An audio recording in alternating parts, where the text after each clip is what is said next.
This is K-12 Tech Talk. K-12 Tech Talk. The podcast by K-12 Techs for K-12 Techs. Real conversations, real arguments, and real banter on trending K-12 technology topics and issues.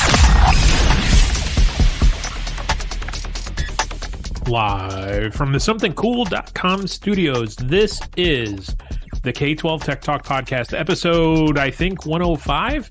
I am sounds Josh. Right. Yeah, sounds right. I am Josh. With me, as always, is Chris. We have a fill-in tonight. You've heard him on here before. Welcome back to the pod, Eric. Yay. Thanks for having me, guys. Hey, Eric. Eric is filling in for Mark, who we've been asked not to talk about what he is doing. He's on a special mission with the Secret Society. He has asked us not to divulge any information. So, Mark, your secret is safe with us, man. It's really hard to not crack a joke or something, Mark. So, Eric, thanks for joining us on such short notice. Yeah, just got dinner on the table for the kids, and you guys are like, "Let's do this," and so here I am. Yeah, you're always willing to jump on when Mark's a slacker. Chris, what's been going on this week? Anything? Snow, man. Yeah, snow. Oh, I will say I have the green room, Jeremy at somethingcool.com, who takes care of any number of computer issues, security issues. He has security services and PII training services. He can sell you a server or two. He can sell you voice services. He has stocked the green room again with a great bourbon for me from this is called Deer Hammer. It is it's from the Deer Hammer from Colorado. They nicknamed this one Pork Steak because you can taste on the front end it's spicy and hot like a rye, and then on the back end it's kind of smoky. Chris, if you were into bourbons, yes, I'm dead serious. Chris, if you were into bourbons, they did not. But Deer Hammer, if you are listening, I would gladly take a case or two of bourbon. So is it like a hammer made out of a deer or a hammer that deer use? No, a deer made out of a hammer. Okay. Yeah. Jeremy gave me an empty cup and told me to go get some snow in it, and then I just poured some soda on top of it. Make some snow ice cream. Yeah. So thanks, Jeremy. Yeah. Josh, Jeremy, what happened to dry January? It's damp January now.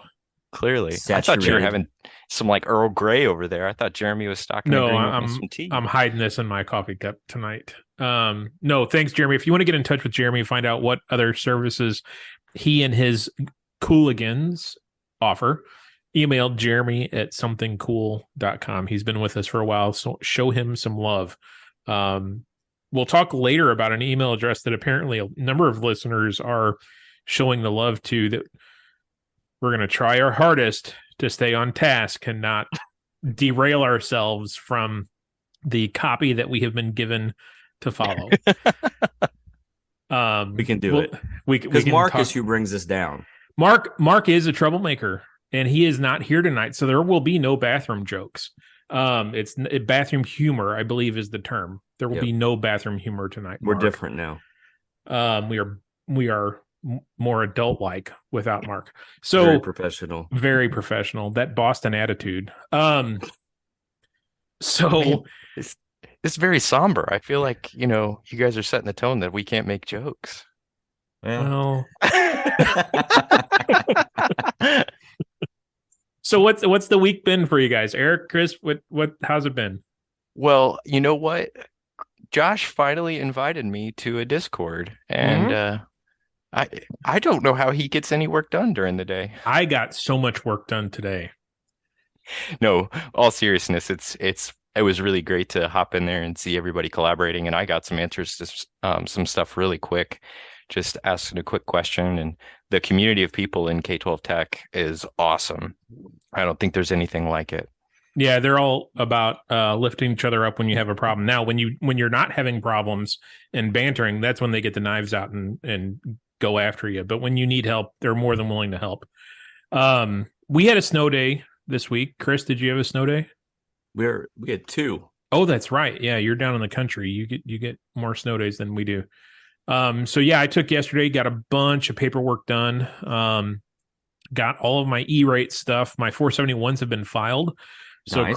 cross your fingers and hope that this fiber project goes well. We'll see. Where are you in your E-rate project? You haven't done your 471s yet, have you?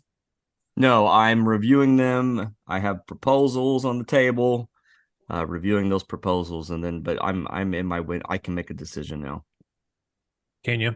I was pretty surprised. I went and looked yesterday. My internet 471. Now this is the third year for my contract for my internet. It already is wave ready, which I was. Oh wow! I was shocked. That's great. So hopefully my other stuff goes wave ready pretty quickly. We'll be interested to see that. Eric, are you an E-rater? Well, this is what I'm wondering here is like the E-rate listeners. Do we have like 3 kinds of E-raters? Like you have the Josh E-rate guy who has super filed early. his 470 the Right. first day it opened, and he did walkthroughs the day after. Yep. And then you got the guy who's like, okay, we're doing this in January, and then you have me. And I'm like planning out the board meeting, my 28-day schedule, so that I get it in right before the day that the 471 has to be filed. That's me. That's always really. me. Oh yeah. And I don't know how it happens. I really, I'm not a procrastinator. Say, is that on purpose every year or no? That's just kind of what happens. It's not on purpose, but I guess I'm an E-rate procrastinator. I get other stuff done, just not E-rate. You file your own stuff, your 470s and 471s. I have a consultant. I do, but I do all the legwork for everything. I could file it myself if I wanted to, I guess. Fred, if you're listening, I love you.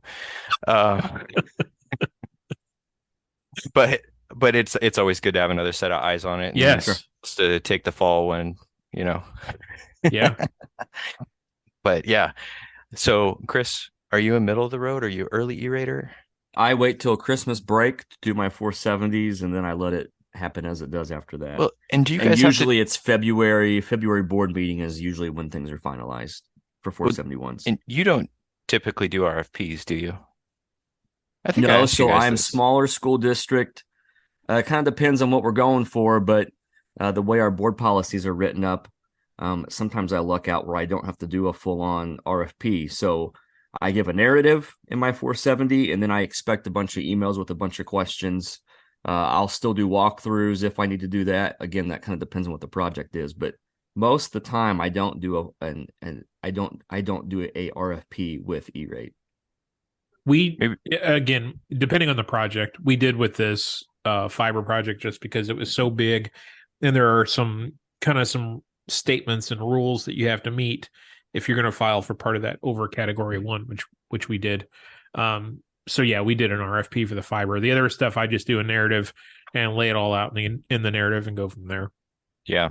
Well, I have additional 300 Cat 6 drops. So oh my gosh, that's one that I'm working through. What the heck are you doing with 300 drops? Right. It sounds like I'm cabling a district for the first time, right? Yeah. I hope none of our teachers are listening, but I'm trying to prepare so that if we want to put phones in every classroom, we don't have that right now. Oh, interesting. So we basically have a drop for an AP in every classroom and then another auxiliary drop. And that's just not enough. So, and everything's moving in terms of intercom to IP base. You'd be hard pressed to find a system out there that does two-way communication that is all the old 70 volt and 24 volt cards. Yeah. CareHawk. What's that? CareHawk. They will. Okay. They do. Well, I'm making sure I have some expandability, and then we've got a huge camera project. I got buildings that are still coax cameras. So I know those are not E-rate eligible. And to everyone listening, I am filing those separate. He's winking. No, it must be the season for camera stuff because I know Eric, you and I have talked about it already. We did a camera project in a building already this spring, kind of off cycle. But I know of like 2 or 3 other districts that are looking at major camera projects this spring into next year. Yeah. Well, and I think a lot of schools are looking that way. They've seen a lot of security risks and problems over the last year. And some ways people feel like their hands are tied because they can't fix all the emotional problems of society. And, schools are looking at ways that they can proactively fix things. And I know cameras can be reactive, but you can put them in a proactive manner and set them up for good usage. So that's one of the things we're doing. That's a huge E-rate project. And then we have every single switch in our district's got to get refreshed. And I think I pieced it out today. It's over 50 switches that we got to replace. So again, that's another RFP, and also going through the whole process of upgrading a firewall. So all the above. Huh. Now, maybe that's why I'm a procrastinating E-rater. It's just a lot of pieces. Yeah, it is. I filed my 471 for UPSs, and I had heard a rumor that USAC had been tough on people that were asking for UPSs over the last 3 years. And as luck would have it, I got a response or a request for inquiry, however, whatever they say, wanting more information as to what devices were going to be plugged into the UPSs that I'm asking for. So that trend is still holding true apparently this year. If you're asking for UPS, be prepared to give USAC a very itemized list of what will be plugged into those UPSs. They are wanting to make sure that the devices supported by those battery backups are indeed offering service to, I guess, I don't know how you'd put it, give internet access to the classroom or to students, or, that you're not supporting an office or a central office or, a server with it. It needs to be supporting internet access for end users. So, and I don't know if you guys have heard this, but one of our vendors who came to do one of the walkthroughs was talking about E-rate review. And he said that USAC was sending out review asking what percentage of that switch was used for classroom connections. Yes.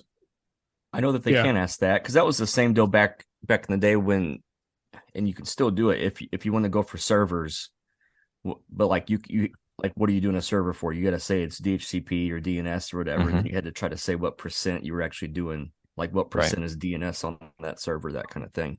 I know our firewall applications always include like 70% of it gets covered because they make some kind of, there are plenty of services on that firewall that aren't covered.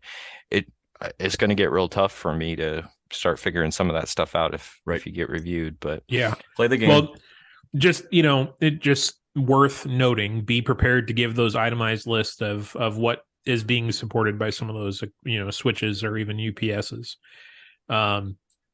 So quickly, let's get to, we have a couple listener emails plus the Fortinet email question of the day. Chris, let's get to the first listener question. Yeah, we have a listener email from Jack, basically wanting to know, as far as student device, what your rotation plan is. Do you do every 3 years, 4 years? Do you lease? Do you buy? That kind of thing. And Eric, I know you're iPad land, right? Yeah. So we can get some different answers on this. I'll go first. Yep. But if you could buy iPads for everybody, you would, Josh, right? Anyway, I'll go first. We are typically on a 3-year rotation plan for Chromebooks. We do Chromebooks K-12, and every 3 years we typically lease them. So we're sending them back to the leasing company and refreshing those every 3 years. Usually, though, at our elementaries, sometimes depending upon the year and kind of how it's hitting, with other buildings going on, we might buy elementaries to try to get 4 years out of them. In recent years, at the high school level, I've been buying 3-year warranties as well. I think I mentioned this in the past. We typically use Lenovo Chromebooks. We're a Lenovo shop, and we're a Lenovo self-maintainer, which means that we can fix our own Chromebooks that are under warranty. Therefore, it makes sense for us to buy the warranty because Lenovo pays us to work on warranted. Yeah, Chromebooks. because you got to work on them so freaking often. That's money, bro. So we have bought buildings at a time and tried to do them every 3 or 4 years, specifically the buildings that send devices home. This year we have a new superintendent, and we have both assistant superintendents, and the one over finance has asked me to get into more of a rotational where we're buying a lump every year instead of every 3 or 4 years. So what we're going to try and start doing is, going forward, we're going to say, okay, every year we are buying 6th grade devices. We are buying freshman devices. Those devices will follow those kids for the period of time that they are in their building, the middle school and high school. Once those kids leave those buildings, those Chromebooks will be taken down to lower grade levels and used until they fall off of EOL. They will live in carts. So in theory, their life should be a little bit longer because they're not getting shoved in backpacks, taking bus rides home, that kind of thing. So we're going to try this and see. I have released an RFP for some Chromebooks this year, and I've requested that they have an EOL of 2030. I understand they probably won't make it to 2030, but that's kind of our goal, is to hopefully limp those along long enough to where we can, after the kids leave those buildings, we can lower them down to a different grade level and see where that goes. So I don't know. We'll see. We'll see what happens. Eric, what do you do? Oof. I've done all the things. So we have had devices at one building that stay in that building, that get moved back to that building. We have had 3 different devices in production at times. Typically, we get 4 years out of an iPad. At this last year during COVID, we made some big moves and some big switches, and we have our entire district on the same device. That was a really hellish month and a half, but I feel like it was one of the better things we've done, having everybody on the same thing. So it's just going to stay with that student for the next we're a year in, so 2.5 years. We'll get 3.5 years out of this round and surplus those, and then have the new ones ready when they come in the next school year. So give us an idea how many kids you have. We have just over 2,000 students. Okay. Yeah. That's a lot of iPads. Yeah. And in the same vein of what Chris is doing, we actually purchased AppleCare on them, and a few years back, the value didn't seem to make sense to us. It just seemed like it was expensive because we paid a $50 deductible on each device, but they lowered that to a $0 deductible. Oh, wow. So, and the nice thing is the quick replacement. So we send a device in, we get one back the next day pretty much. So, wow. And there's I don't have to have anybody in-house to do the repairs. We could be Apple certified to do the repairs ourselves. And same with Chris and the Lenovo situation, Apple would pay us. It's just right now it makes sense to basically, as the tickets come in, we send them off and then get another one back, and just have a couple extra to be able to switch them out. But that's really streamlined things for us and made me sleep better. Apple snob. Yeah, Apple snob. But really, in the grand scheme of things, what's an iPad costing you right now, Eric? Oh, so for the first time since in the 8 years that I've been doing this, we actually purchased the ones with cellular. So that cost us more. It has longer residual value. I think with AppleCare it was right around 500 with case and AppleCare and everything. Okay. Now, at the end of the 3 or 4 years, I'm typically getting $100 out of them to sell them back to a surplus or asset company, and they're usually bringing almost the full value of what I can get because they're covered under protection. So I'm not sending in broken devices that are just right. That's cool. basically going to be salvage. So yeah, interesting. I'm just trying to, in my head, doing the math on what that cost difference is from a Chromebook. Yeah. So I sat down with spreadsheets year after year trying to figure that out, and I'd love to, we could hash that out too, in terms of ROI and right. Total cost of ownership. It seemed to come out pretty similar, pretty close, and it fit with the district's philosophy. So, all right. Well, let's take our first break of the evening real quick. These will be words for one of our sponsors. See us on the flip side. Extreme Networks is with us as we press on in 2023. 2022 was another banner year for Extreme with the Gartner Magic Quadrant. They are the leader for enterprise wired and wireless LAN infrastructure for the 5th year in a row. For all of your extreme networking needs, reach out to Dominic Mayer, that's D Mayer, DMAYER, at extremenetworks.com. All right. Thanks for hanging through that ad. Without those ads from these sponsors, we wouldn't be here. Well, Eric wouldn't be here. He's expensive tonight. So let's get in. We have another listener email. Let's hit that second listener email real quick, Chris. All right, this is from AJ. What's up, AJ? He says, love the show. My district has been mostly using TVs and Chromecasts. for classroom displays for a few years. We've had smart boards, some short throw projectors, Prometheans as well. We're a Google shop. So he says that they've done some Chromecasting. Our lower elementary grades, K2, are asking for interactive displays to replace their non-interactive TVs. And then here's the questions. How do you go about choosing a solution? Is there a committee formed? How do you handle demos? Do you leave decisions up to a teacher? Or do you go with a cart when you can? Just unpack all of that. I feel like this could be an episode by itself. For sure. Without getting too much into the weeds of it. So a couple of years ago, we did a survey of our faculty because we still have, I'll say original smart boards, but they're not like the first gen smart boards, but they are the smart board with the panel on the wall that gets projected on with a projector. Okay. A couple of years ago, we did a survey of staff of like, okay, what's your willingness to move away from smart notebook and try something else? And we listed different, like New Line and Promethean and stuff like that.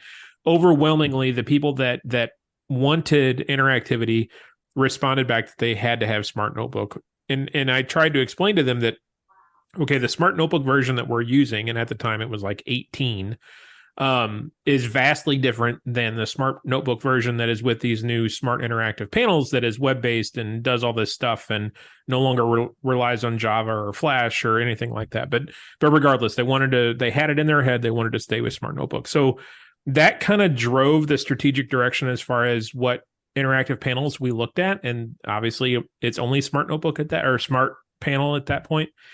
We haven't done a whole lot because price is a huge factor with those. I mean, they're not cheap by any stretch of the imagination. So when one dies is when we buy one. We haven't really taken the step of proactively replacing them yet because it's cheaper for me to replace a $500 projector than it is to buy a rather several $1,000 interactive display. So that's kind of where we are. Yes, we had teacher input. We had administrator input. I had some input there, and it what the teachers want and what they're willing to use kind of drives that conversation, regardless of what cost turns out to be for us with this project anyway. Chris, what do you got going? Oh, me? Sure. Oh yeah. So I don't have anything interesting because our philosophy back to 6-7 years ago, we pulled pretty much every single smart board out of the classrooms. Did you really? Because, yeah. Well, every That's teacher how they can afford the iPads. Yeah. Well, true. And quite honestly, I mean, we joke in tongue in cheek, but that was our thing. Like, if we're going to do this, we're going to simplify.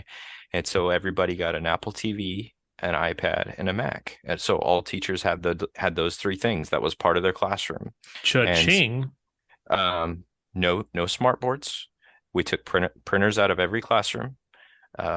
We basically all the other peripherals, and we said, these are the three things you get. And teachers got really good at using their iPad to mirror and write on and walk around the classroom. And I've kept on a rotation of about a $500-ish projector that I replace on a 5-year cycle. And my whole thing with all these boards, and I know hopefully if there are any sponsors listening that have boards, I'm not trying to crap on the product. Hey, no bathroom jokes, Eric. Oh, you're like the content moderator here. So my whole thing is that I don't want to teach teachers how to use whole nother piece of technology. So when these boards come in with their proprietary version of Android, then there's a whole nother thing that they got to learn how to operate. So it just seems like it creates a lot of layers to me. And so for us, the simplicity is we're not going to be buying $3,000 boards. The money we invest is in their technology that they have with them every day. I love it. I mean, I don't love the Apple devices and the Apple TVs, but I love I love that thought process of it. Right. I agree. You're going to have the functionality of being able to draw on the screen and everything with the tablet, which I know a school district that's doing the same thing with Surface tablets and Microsoft wireless displays. So, regardless of the modality of how you're actually doing it, it can be done a couple different ways. But I love the idea of this is what everybody's getting. This is the expectation. This is what we're using, and this is this is our direction for the next couple of years. Well, it makes it really good for the development piece because that's also me. So I live in the IT world and I also live in the teacher training world. And in terms of being able to say and develop people around a product, it's really easy for them to even collaborate across the district on being in similar technology. Eric, did you say, did tech department come up with that? Was that just an all you thing? Was that a committee or what? Oh, I bet it was an Eric idea. That's got to be an Eric idea. I cannot take credit for that. That was actually our superintendent, who she said, here's the carrot and stick. This is what you can choose from. And she even gave him a year. She said, if you want to stick with your printer in your classroom and your smart board and your old PC that's tied to the wall, and that's another thing. We don't have PCs tied to the wall in any classroom. So that's another thing I don't have to manage. She said, you can take what we're giving you now, or you can stay with what you have for another year. And out of 163 staff, 161 of them said that they would go that way. And within 3 months, those other two asked us for the technology that we were holding out on them. So from a change management perspective, it actually worked out pretty well. Cool. That's awesome. Now, quick question, kind of non sequitur. What are you using to manage those MacBooks and iPads? Are you using Jamf or Mosile? So we were Jamf customers, but we're now Mosile. Okay. And just in terms of the pricing is where we ended up with Mosile. Yeah, sure. So, okay. And that's something, Mosile's got their K-12-1 product that is going to include filtering, basically EDR built into the product, a bunch of stuff that's just included as a whole package. So that's coming this next year. It's kind of in a beta phase right now, but it's kind of interesting for Apple schools. We just lost Jamf as a sponsor, but go ahead, Chris. What are you?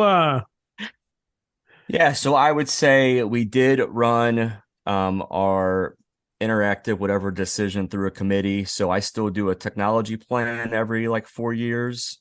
We run that through a committee, principals on there. We get some teacher input, that kind of thing. So we currently, for elementary, our thing, and I think you guys said the same thing, we want the same set of tools in every single classroom. So at the elementary level, we landed on smart boards. And continuing smart boards. So all of our classrooms already had smart boards. So now as they die, we're replacing them, getting those refreshed. And then when we go to secondary, middle school on up, we do Epson. Is it Epson BrightLink? Yep. BrightLink. That's the those program. interactive. Yeah. We have those in every classroom, short throw projectors. And then a teacher can, in secondary, ask for the smart software to be installed. That smart software works with those Epson interactives. So we do some of that as well. See, our faculty did not. We had some construction a couple of years ago, and we ended up with several of those interactive Epson projectors, and they did not like them. So it's interesting. We banter about ditching those. Really? Here's what happens. Teachers rotate around, and you get a teacher that doesn't use that thing at all. Yep. And then it feels like a total waste of money. Yeah. And then we'll talk about whether or not we should, press on with that in that room. But if you're sticking to the plan and knowing that teacher might leave and a new teacher comes in and she wants to use that thing, we just keep sticking to the plan. I don't care. I do care a lot. I don't care if the current teacher is using all the tools as far as what I'm putting in there. I'm making sure the teacher has those tools. Yeah. No matter if they're going to use them or not. But I could banter about, let's just do a big TV. There's a lot of me that wants to think that we could ditch a lot of that stuff. Yeah, I mean, I just put an 86-inch TV in our library, and I think it cost me $1,300. And a few years back, an 86-inch TV would have been $4,000, $5,000, but you can start getting up in there and have wireless mirroring capabilities built into the TV, which I don't recommend connecting any of those TVs to your network, but that's the idea. If you have some way to wirelessly cast, whether it be just one Miracast device or something like that, there's some great things you can do and not be tethered. Yeah.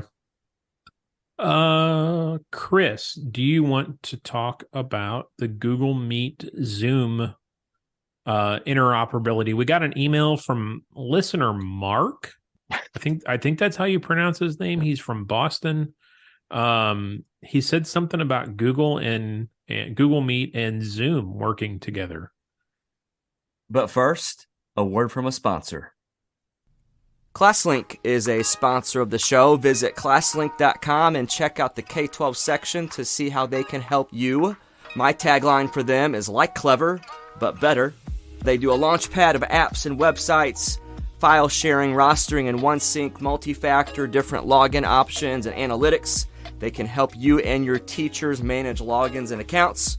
I'm going to put a link in the podcast description that talks about a school district in Michigan and how ClassLink helped them streamline access and regain instruction time. Check out ClassLink. That was good, right? I was going to wait, but okay. Okay. Yeah, okay. Google Meet and Zoom achieve bilateral, what's that big word? Interoperability. Did I say that correctly? Yeah, I think listener Mark is big on that term interoperability. Yeah, he says that junk all the time. A lot.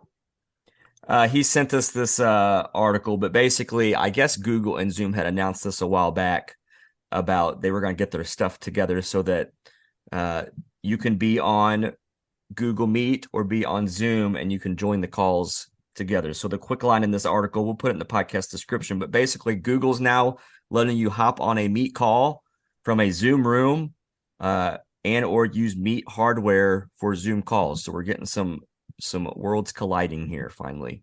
Cats and dogs living together. Which is pretty cool. I mean, I can't tell you how many conversations I've had with teachers. We push them to use Google Meet because we're a Google school. Yep. And they're like, hey, I'm having somebody on, but they really want to use Zoom. We support Zoom fully, but we always try to steer the teacher towards Google Meet. This fixes all those problems, maybe. Yeah. Or at least starts down that path of resolving them. So it's like just using a common protocol, like right. SIP. Yeah. No, you're exactly they probably right. could have done this years ago. Well, listener Mark, we thank you for the email. I think that was a text. Last week we talked about going down rabbit holes, and the subject was around getting around web filters. Well, again today in Reddit, there was another column or whatever those things in Reddit are called, post about a web filter get around list that a student had shared a Google Doc, and somehow someone in the K-12 sysadmin Reddit sub got access to or got the link to this Google Doc.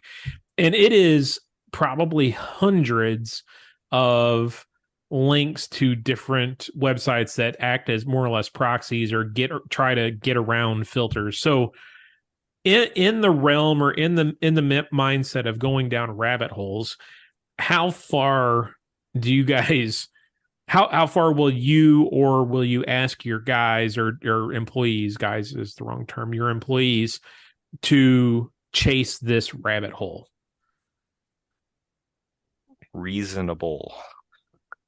10 minutes. Okay. Block the main doc if you can. I mean, are you going to go through the trouble of trying to block all couple hundred websites? Well, we use managed methods.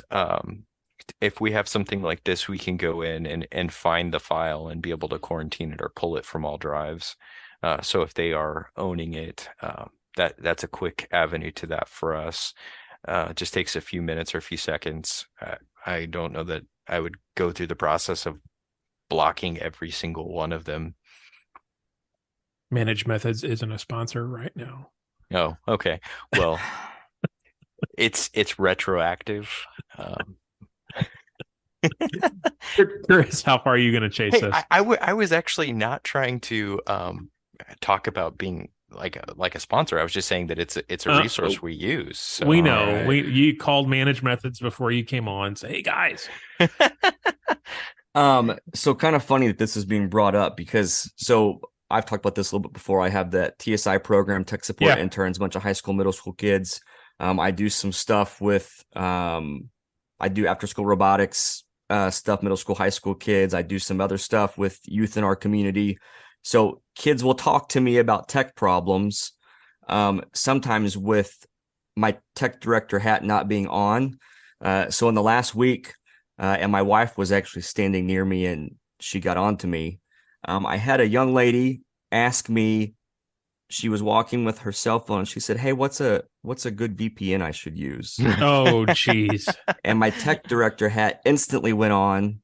And I went dad mode telling her about, don't do that. That's a tech violation. Don't ever put that on your phone and make me end up pulling a report that puts you into the principal's office and blah, blah, blah.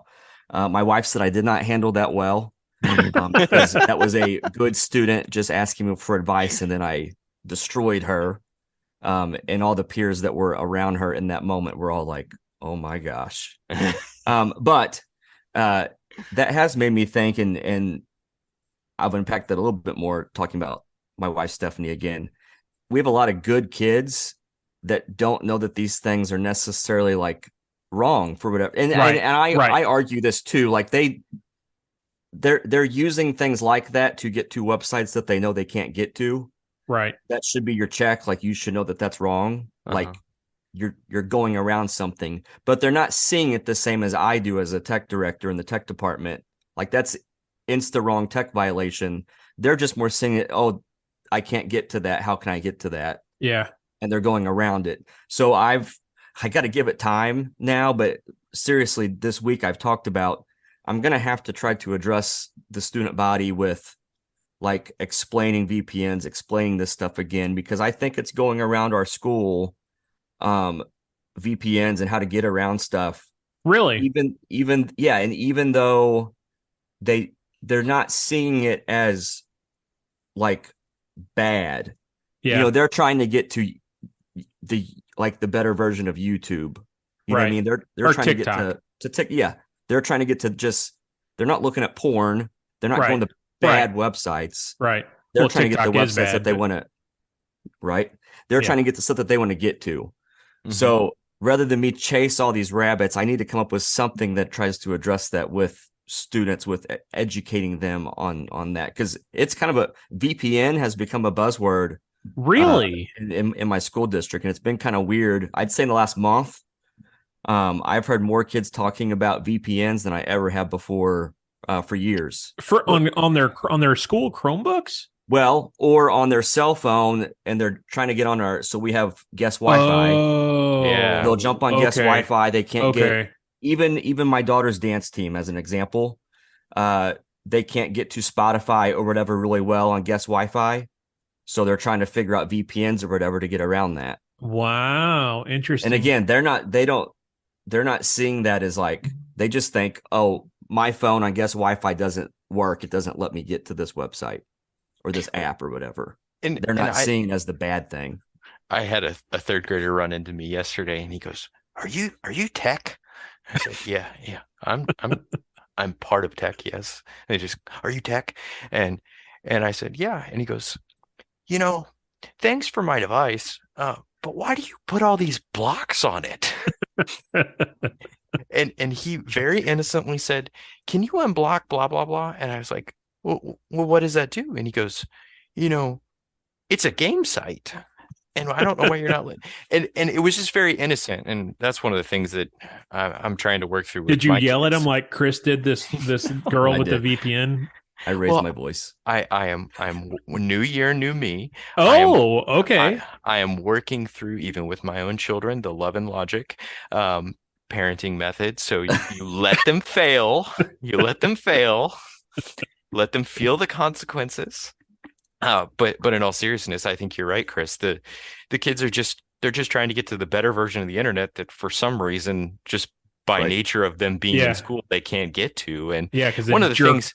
Jerk Chris blocks it. Yeah, my son was standing there and he was like, it was a deal in this house. I'll tell you that. So then Stephanie's like, Chase, what do you think? Did he come off hard? And he was like, yeah, that was stupid. Oh, you're the heart of tech director, Dad. Oh, welcome to the club, Chris. Well, the logic piece of it for the kids is this. They think they're getting to a better version of the internet and they are being more private and more secure than before. Yeah. But as soon as they sign up for that free VPN service, Right. free, they become the product. And that's something that they don't realize. And I end up going into our high school classrooms every year and just talking about privacy and cybersecurity for our high schoolers to understand. And are like, wait, you mean the VPN service that I'm using could be selling my data? Oh, yes, very much so. And the other thing that's funny to me is that kids think that all their traffic is hidden with a VPN. Yeah. We had an instance a few years back where we had a kid make a threat, and I tell you what, once you get the FBI involved, things just start flowing. And and we were starting to get IPs and search warrants and all kinds of stuff. And what we tracked it down to, a kid had used an IP or a VPN to hide his IP when he hopped onto Twitter with this fake account he created and made the threat. But at one time, he wasn't on his VPN when he logged into that, and we're able to trace it right back to where he was. But it's just kids don't know, and they really think that it's just this magic bullet for them. Yeah. Well, and what they don't realize is all the VPN is you're on someone else's network or someone else's computer. That someone else or that person still has those logs that they're seeing. It's Chris may not be able to see what that student is doing, but the VPN that student is using is able to see what they're doing. So there still is no anonymity on the internet. Like there's no privacy. It doesn't exist. Right. And I think that's what students have a hard time grasping, just because they haven't been exposed to that idea. Well, I think what sucks, and this is what I've unpacked in the office a little bit, we are a school district that tries to give guests Wi-Fi and let students have their cell phones, on a different network and all that stuff. If this stuff continues, that's going to make us turn all that stuff off. I would like to be the school that lets a guest, that lets a student, that lets a staff member bring a personal device and they have a place that they can get some internet access. But I have to be able to control that network. I have to be able to control that content. So that's the bummer. And that's why I think, okay, this goes back on me to try to educate. I've missed something here, or something has changed. Yeah. I'm play devil's advocate here. In terms of SIPA, right? We are required to filter their devices that we provide. I think it's the internet, period, isn't it? If we provide internet access, we are filtering the internet. That's why I believe it was AT&T FirstNet, when we were looking at them during the COVID shutdown. They were touting that they had that filter that was SIPA compliant, because the district was providing internet access to the student's home. We had to provide the filter to go on top of that. And it was your device that the internet was being provided on, right? It was a hotspot that we were paying for. This is where I feel like I'm trying to unwrap this. If it's a gray area, it's like somebody else bringing a device onto our network that is not ours. Are we required to filter that? Hi, Annette. I would, yeah. She just gave me a look. I would say yes, just for the idea that you don't want someone from the outside coming in and saying, look what I got to on the guest network. Like the guest network in our district is even more heavily filtered than our standard networks in the district. I don't know. So, and I'm pulling this up right now. This is from my Google search. Maybe I should ask ChatGPT. SIPA does not apply to patron-owned computers and devices. Interesting. This is from Library Guides from ConnecticutStateLibrary.org. And I've seen this multiple places. And I've asked the question because if I can trace this back, like Mark does a really good job of, where did we start? How did we get here? it what to what level of rabbit holes are we going down to make Right. sure that we're required by SIPA or federal requirement if we're receiving E-rate funds to filter those devices to the letter of this law. Right. And I'm not here trying to say I mean every district's different, but to what extent do we then go seek out to make sure students aren't using VPNs? Like what bandwidth do I have to do that? Right. I've put in reasonable protections for their devices and done my best. And if they're deciding to use those things, is it my responsibility to go punish them for using it? I know it says in their tech agreement if they're using it, it's against the rules, but I just don't have the time to enforce that. Right. Mm-hmm. Yeah. Manpower. Mm-hmm. Chris, talk about K-12-6 real quick before we take another break. Yeah, so K-12-6 conference, that's coming up February 22nd and 23rd. It's in Austin, Texas.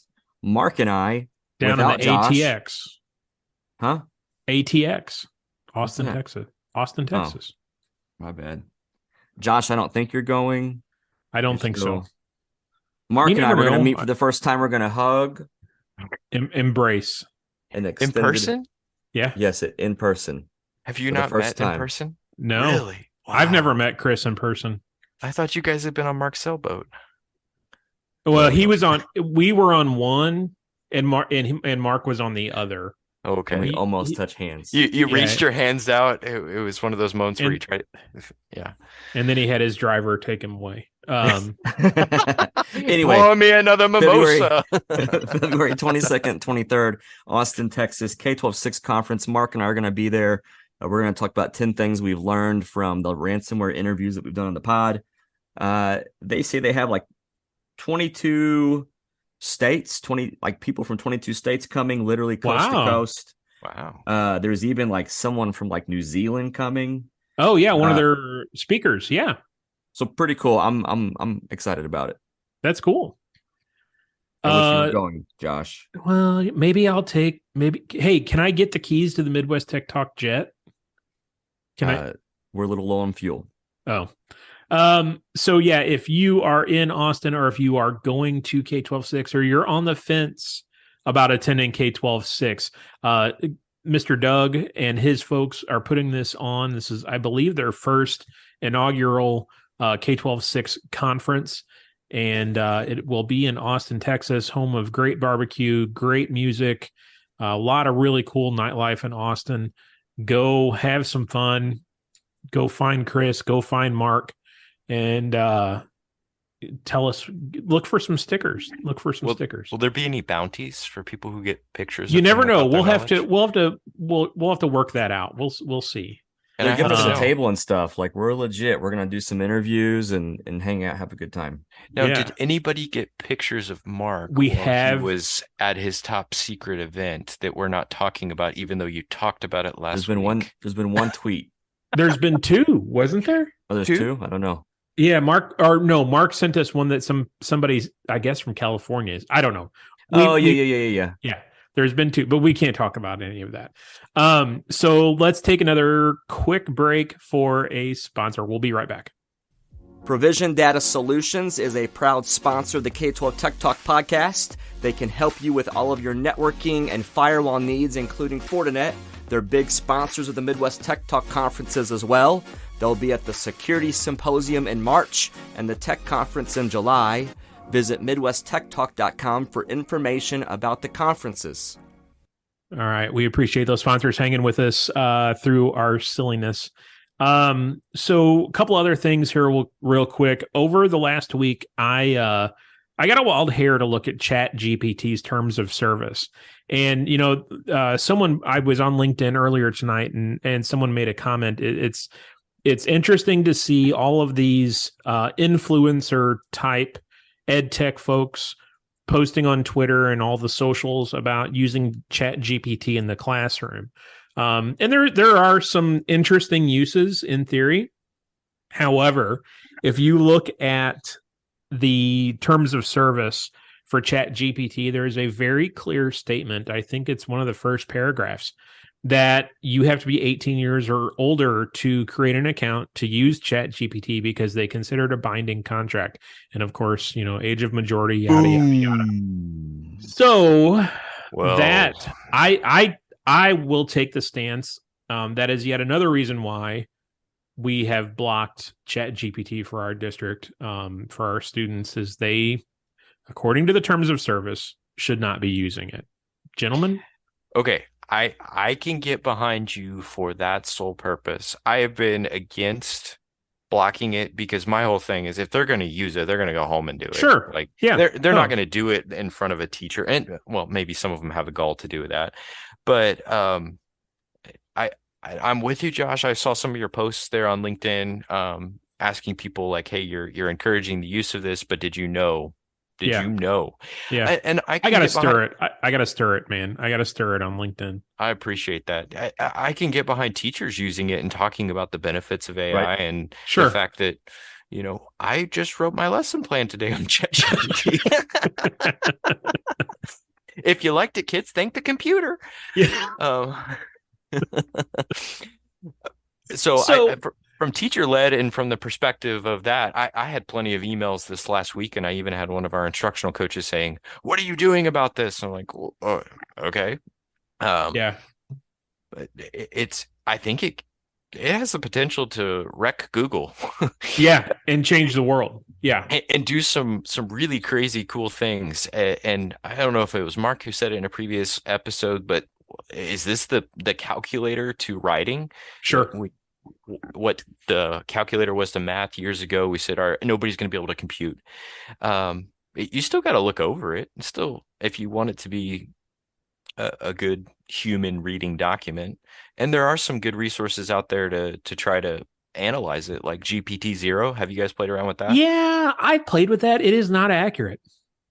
So I hate to say it. I threw something in there, and it said with high confidence that it was going to be AI generated. But are you saying that you put in some human generated content? Both. I put in the song that I had it right for K-12 Tech Talk, and it said 0%. That it was not. It was 100% human input, 0% Chat GPT.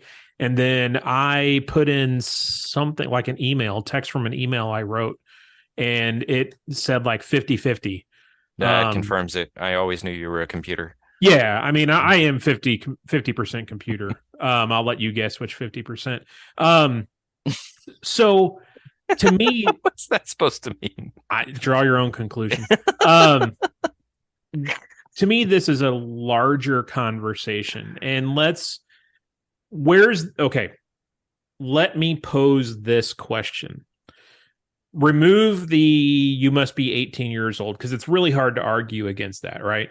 Because our students are not, except for seniors, and not all of them, they're not 18 years old, right?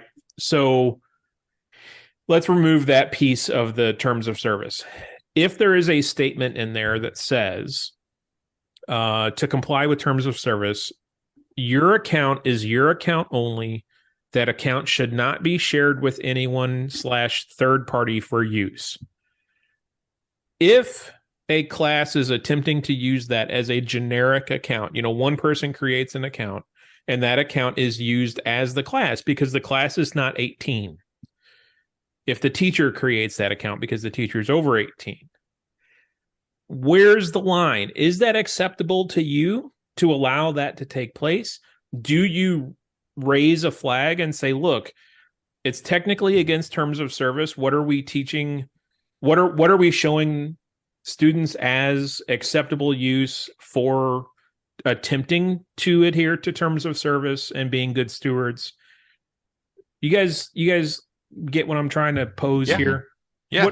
Where's that line with you guys? Where would you take that?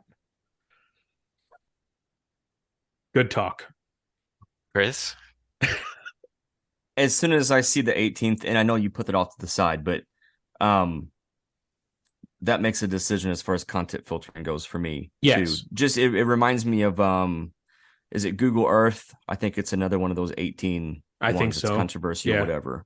And middle school kids get really bummed out about that I don't let them get the Google Earth anymore. Any basically, and it's similar to like your Netflix or your Hulu, whatever, that shouldn't be used at school. It's for home use only, that kind of thing. I think we have a job beyond just content filter bad stuff. We have to apply to we have to let the things, we have to let the terms apply to us. Mm-hmm. So if blocking it or making it not happen upsets a teacher, but it's the right thing, it's the ethical thing, I think that's one of those deals where we are helping facilitate learning about ethics and all that kind of stuff. Well, and digital citizenship is the word that I was searching for a minute ago and couldn't come up with. To me, this goes along with digital citizenship, is adhering to or following a vendor's terms of service and not going out of your way to get around that terms of service. Mm-hmm. Eric, would you like to play devil's advocate, or are you going to be on our side? What I'm going to say about this is that I'm not going to block it for my teachers. I'm not I never. No. Yeah, no, I agree. Yeah. And I'm not going to ever encourage that the teacher create a specific account and then share those credentials with students. That opens up a whole world of bad things that can happen, because then you've got another account out there that, if an account like that has some messaging feature in it that also could expose the students to something in the outside world, and now they've got that login on their device. I'm not for that. I would be for if a student had a piece of work that they wrote and the teacher wants to facilitate putting it in their account to analyze it. But the teacher is actually doing that, not the student using the teacher account. Yeah. But then there's a whole nother aspect to that you would have to make sure there's not PII involved in this document that the student is sharing with the teacher that's then being put in there, because then we have to ask ourselves, do we have a standing data agreement in place with ChatGPT that says that they're not going to sell this data or use it for nefarious purposes or for advertising or whatever? So I mean, I have student data privacy concerns around it, as with all of these things, but I'm not gonna fight this one too much. I'm probably going to go back and drop those into the block list. So I'm going to credit that to you, Josh, because there's no reason. So just tell your third graders when they can't get to ChatGPT, the jerk named Josh who has a condo at the lake, don't give him my condo's address. They can't go mess with my boat. Tell them it's Josh's fault. Wait, do you have a sailboat? I do not have a sailboat. I have a redneck pontoon tri-tune. Nice. Yeah, I heard a song about that, didn't they? Yep. Tri-tune, my trying. Oh my gosh! I think Chuck Berry sang it. I feel you bring a red solo cup out on that thing, don't you? Oh, you bet. Yeah. Oh boy. Yeah. I'm a wave runner. Let's see. We have gone really long already. So, you ready, Fortinet? Let's get to the Fortinet question of the week. Why are you saying it that way? I am pronunciating.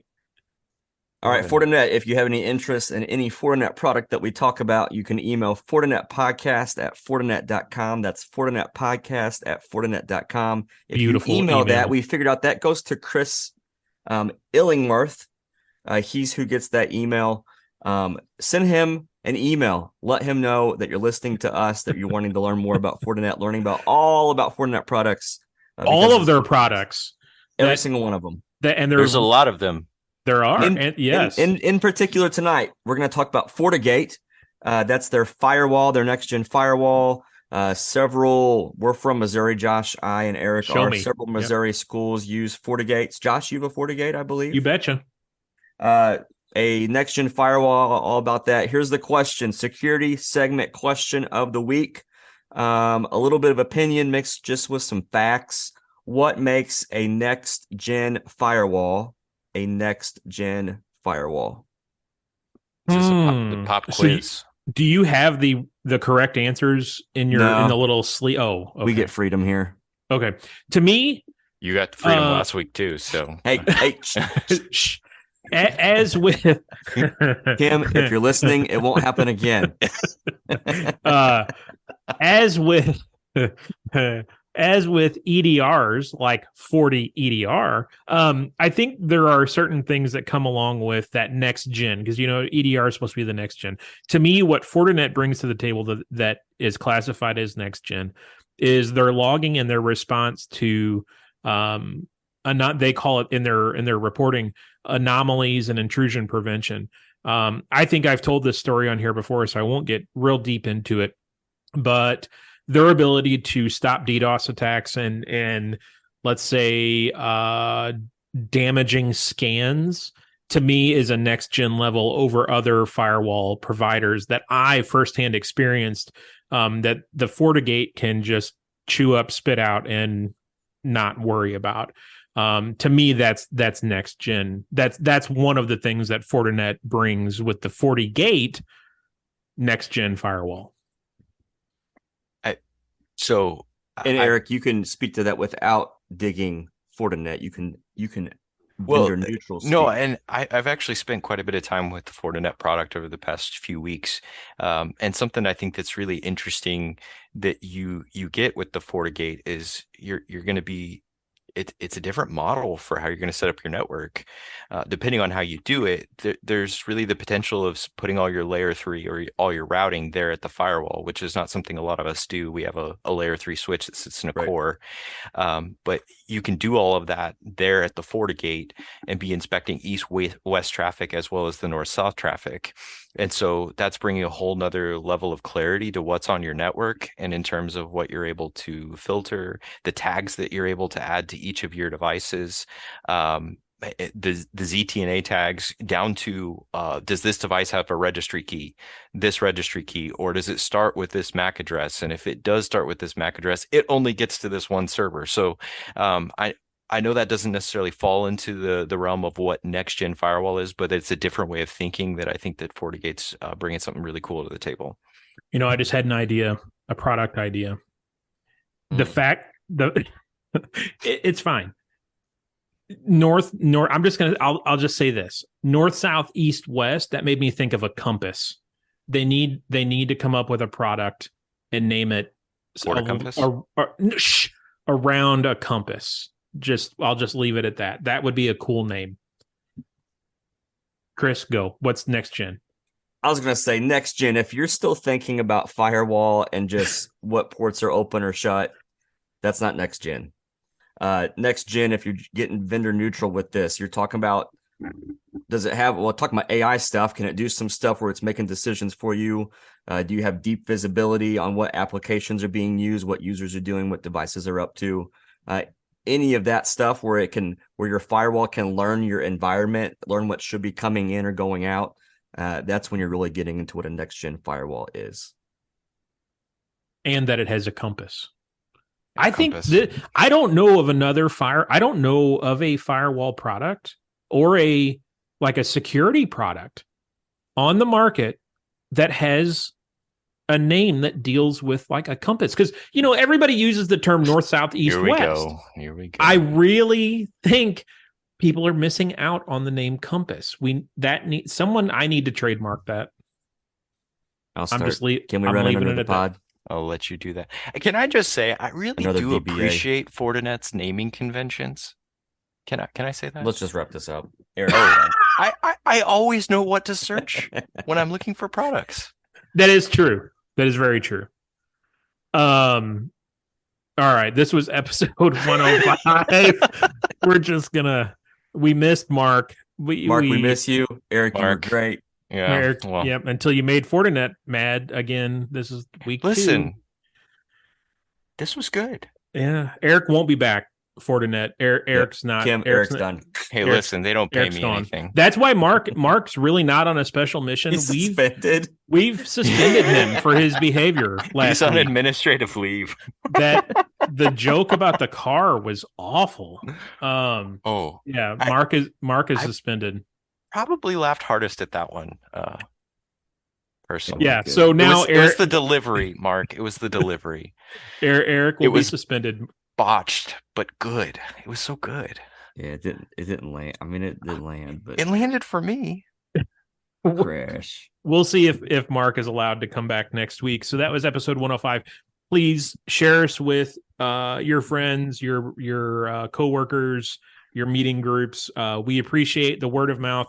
Our listens have gone up pretty significantly since the first of the year, and we attribute that to the listeners.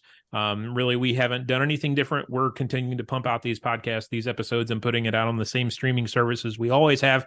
The only thing that's changed, I believe, is word of mouth from our listeners. So please keep it up. We do see the significant change. We have quite a bit more overseas listeners in the last 2 weeks, which is pretty dang cool. Any closing thoughts tonight, Chris or Eric? Eric, be careful. Thanks, guys. All Be careful. Yeah, the bots are out there. The bots are out there. Yeah, I'm 50% AI. That's where all your new users are coming from. So, bots. That's probably true. Shoot us an email, k12techtalk@gmail.com. We are on Twitter, K12 Tech Talk Pod. We will see you next week. Thanks for listening.